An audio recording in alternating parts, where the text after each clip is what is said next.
warahmatullahi wabarakatuh. Perkenalkan, nama saya Rahma Dwi Lestari dengan akhiran NIM 027 dari kelas HI 4C. Halo semuanya, hari ini saya akan membahas mengenai Anarchy and Struggle for Power.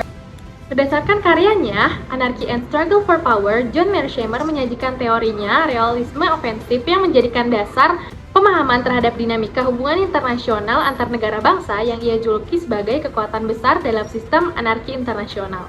Ia berpendapat bahwa kekuatan besar terus-menerus berusaha mencari kekuasaan dan memperluas pengaruhnya untuk mengejar kepentingan nasional mereka secara agresif melalui penggunaan power. Kemudian, Mearsheimer mengembangkan teorinya realisme ofensif yang mendasari pandangan kritisnya terhadap dinamika kekuatan besar dalam sistem internasional pada 5 asumsi dasar.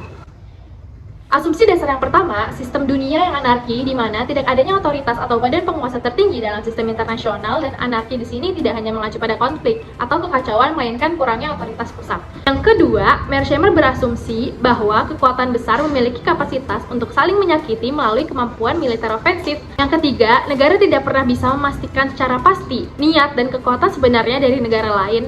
Hal ini yang tidak bisa dihindari bahwa negara lain akan melakukan serangan yang sejalan dengan kemampuan ofensif mereka. Keempat, pentingnya kelangsungan hidup sebagai motif utama dalam kebijakan luar negeri negara-negara. Seperti penjelasan dikatakan Stalin dalam buku tersebut ialah untuk menekankan bahwa di tengah ketegangan perang dan tantangan yang dihadapi oleh Uni Soviet pada tahun 1927, keamanan dan kelangsungan hidup negara adalah prioritas utama yang harus dipenuhi sebelum fokuskan pada tujuan-tujuan lain, seperti membangun sosialisme. Dan yang kelima, Mearsheimer mengasumsikan bahwa negara-negara bertindak secara rasional untuk melindungi kepentingan nasional mereka. Kemudian, dalam kondisi yang anarki, adanya pengaruh terhadap state behavior atau perilaku negara. Yang pertama, adanya ketakutan besar antara negara besar, mereka saling takut atau curiga satu sama lain, menganggap negara lain sebagai musuh potensial, takut adanya perang sehingga mereka mengantisipasi serangan. Yang kedua, keterbatasan kepercayaan. Tidak ada ruang yang cukup untuk saling percaya karena tidak adanya otoritas pusat yang dapat memberikan bantuan saat terjadi ancaman. Ketiga, terciptanya aliansi sementara. Negara memang bentuk aliansi, namun aliansi tersebut dapat berubah tergantung pada kepentingan dan situasi politik yang ada. Yang keempat, pertarungan kekuatan zero-sum game. Negara-negara besar berusaha memaksimalkan kekuasaan relatif mereka dan menggeser keseimbangan kekuatan demi keuntungan mereka sendiri. Adanya mentalitas zero-sum game ketika berhadapan satu sama lain. Nah, yang kelima, adanya keinginan negara besar untuk menjadi hegemon dalam sistem internasional, menciptakan langkah-langkah untuk menaklukkan dunia dan memastikan perdamaian abadi dan keamanan. Selanjutnya, saya akan menjelaskan mengenai security dilemma.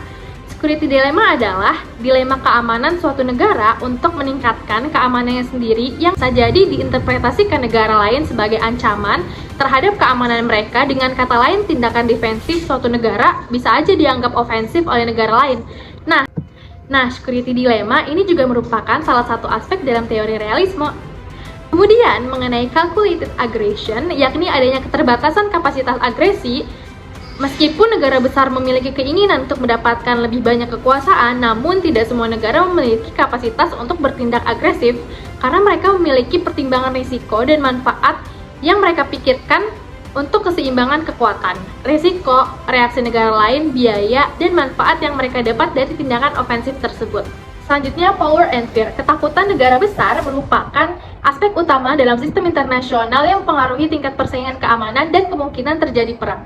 Tingkat ketakutan ini bergantung pada militer dan kekuatan relatif antar negara. Kelangsungan hidup adalah tujuan utama negara-negara besar dalam sistem internasional. Namun, mereka juga mengejar tujuan dan keamanan seperti kemakmuran ekonomi, penyebaran ideologi, dan promosi hak asasi manusia.